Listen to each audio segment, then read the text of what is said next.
अस्सलाम वालेकुम जी सारे विराट ठीक हो सो तो मैं चकवाल मवेशी मंडी खलोते हैं तो जनाब तुहानू बकरियां दे भी रेट दसा जड़ियां सूईयां बकरियां नो तो विराट जनाब सारे वीडियो ज़्यादा ज़्यादा शेयर तो लाइक किया करो नाल फॉलो भी करके दा करो ताकि सारी वीडियो तुस सारे भरावां कोल पहुँच वजो तो हुण सूईयां बकरियां दे रेट पुछां के रेट पे चलते नो। ये मंडी जनाब जुमरात वाले दिन लगती ने डुडियाल ते चकवाल के दरम्यान क्योंकि ये भी सारे भरावां दसदे हैं जुमरात वाले दिन लगती तो डुडियाल ते चकवाल के दरम्यान हर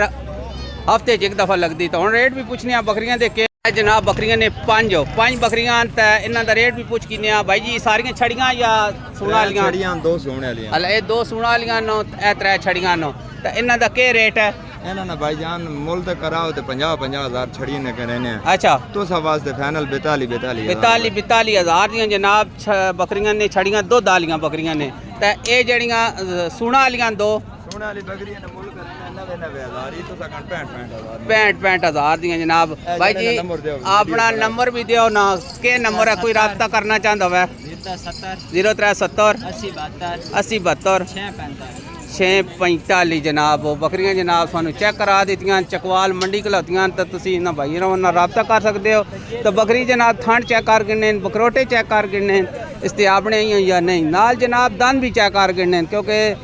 तुस सारे भरावां रेट दसने तो जानवर चेक करके तुसां लैना तो यह बकरी ने इससे भी रेट पूछने के है बड़े कितने पैसे मंगते पे हो 75,000 गिद्दी ने या वेचनी ने। अच्छा ए फल सिक्को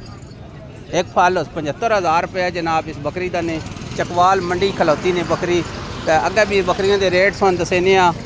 के नो तो भाई जी अज बकरे के कितने पैसे नो 60,000 हो दुंदा खीरा दुंदा तो दुंदा हो गया निक्का जा बकरा वाह जी वाह निक्का जा बकरा दुंदा हो गया। आज बकरी के कितने पैसे ने वड्डो 80,000 छड़ी सूणा वाली ने जनाब वो तो बकरी भी जनाब सुन चेक करा दी कितना महीना सो 4 महीने जनाब इस बकरियाँ हो गए क्या बकरा ने जनाब वो कितने पैसे वड्डो 65,000 इस बकरे के पैसे ने जी तो बकरी दे भी पूछने अगे के बकरियां दे रेट नो चकवाल मंडी चो जनाब बकरी है खलती भी पूछने ये सूण वाली छड़ी है सूण वाली कितना महीना सो तैयार ही है जनाब बकरी कितने पैसे ने इसते 1 लाख जनाब 40,000 इस बकरी के पैसे पे मंगते ने बकरी भी जनाब चेक कर गिनो सारे भरा तो ये जड़े नो 1.5 लाख रुपये जनाब इस थल्ले ये नार ने ये बकरा नो 55,000 ये बकरोटी ने ये बकरोटा 25,000 तो नंबर अपना दियो ना कोई 0319 51 50 397 तो चकवाल मवेशी मंडी च आना तो भाई होरां दे कोल जनाब रेबी कोलो तुसां समोसे चावल छोले लाजमी खा के मरने चकवाल मंडी जनाब हर मंडी च आंदे तो जनाब बड़े मज़ेदार इन्हां दे समोसे तो चावल छोले होंदे ने तो और भाई जी ठीक चलता पाया निज़ाम अल्हम्दुलिल्लाह जी तो